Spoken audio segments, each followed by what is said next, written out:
The bus ground to a halt, in a place that felt less like a stop and more like a surrender. The sign, bleached by a sun that seemed to have given up long ago, read a hostel of the quiet spirit. The view and quiet was missing, or leaving a ghostly imprint.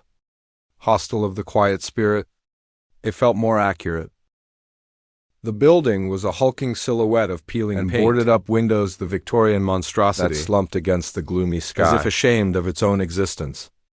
The air was thick and still, smelling of damp earth and something sweetly rotten, like forgotten flowers. I was the only one who got off.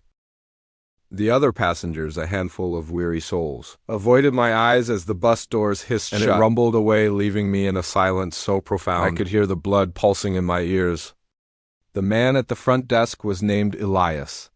He was tall and gaunt, his skin stretched tight over his skull, and he moved with a strange fluid economy, as if conserving energy for some grim task. He didn't speak to, merely gestured to Elijah. The ink was fresh, but the book looked centuries old.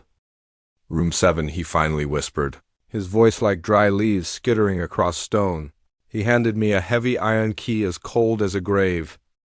"The quiet hours are from midnight until dawn. It is imperative you observe them.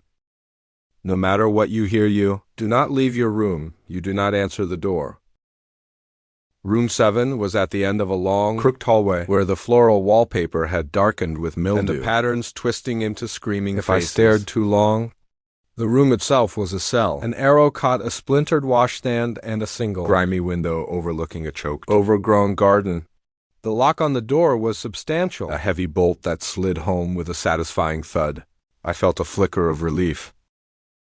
That first night, the silence was the first lie. It wasn't quiet, it was a vacuum waiting to be filled. And at precisely midnight, the feeling began. It started as a scratching.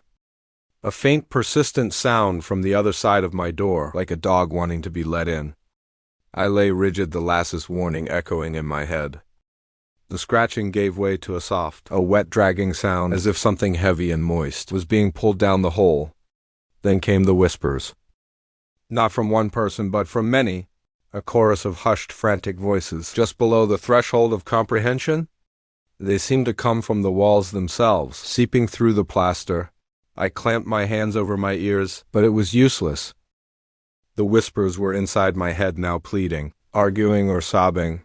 I squeezed my eyes shut and prayed for dawn. When the pale, sickly light finally filtered through the window, the sound ceased abruptly. Exhausted, I stumbled into the hall. It was empty, smelling faintly of antiseptic, and that underlying sweetness. I saw a young woman emerging from room 5. Her name was Anya, she said, a backpacker from Germany. Her eyes were shadowed with the same terror I felt. "Did you hear it?" she asked, and her voice trembling everything. I replied.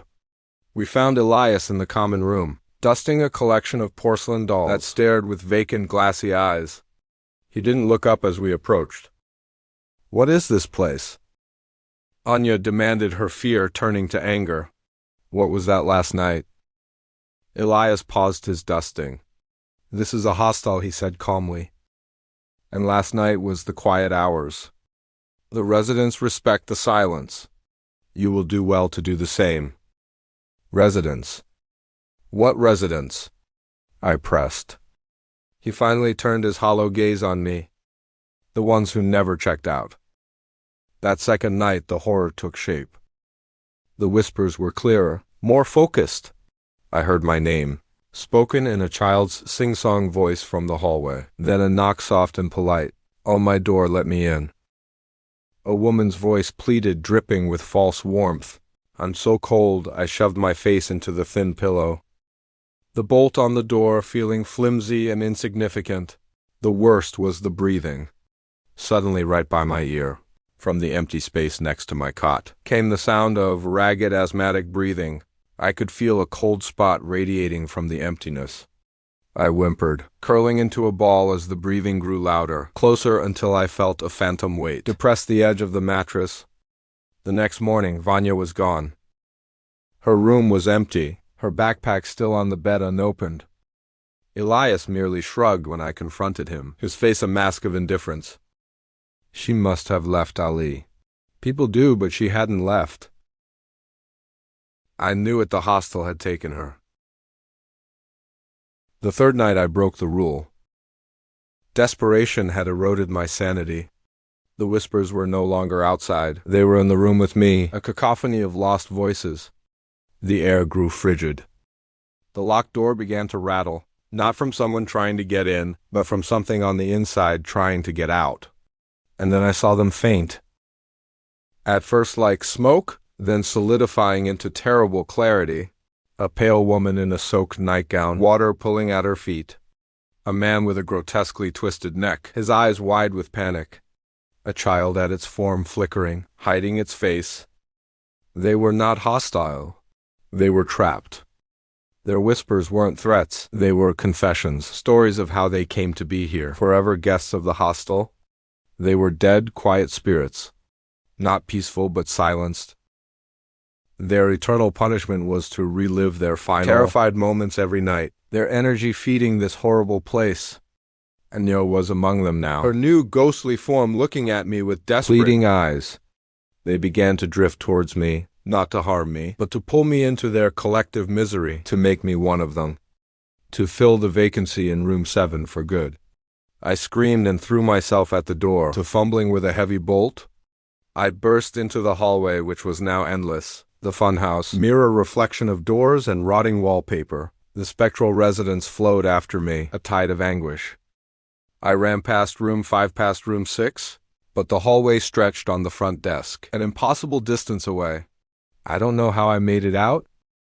I remember a final, desperate lunge through the front door, the morning sun hitting my face like a physical blow. I collapsed on the gravel path sobbing. I never looked back. I hitched a ride with a terrified truck driver who said I'd appeared out of nowhere, on a stretch of road known for a decaying, abandoned hotel that had burned down decades ago, a place where travelers sometimes vanished.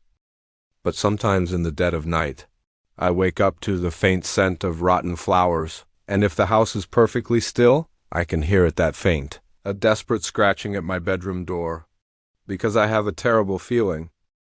When I escaped, I didn't just run out of the hostel.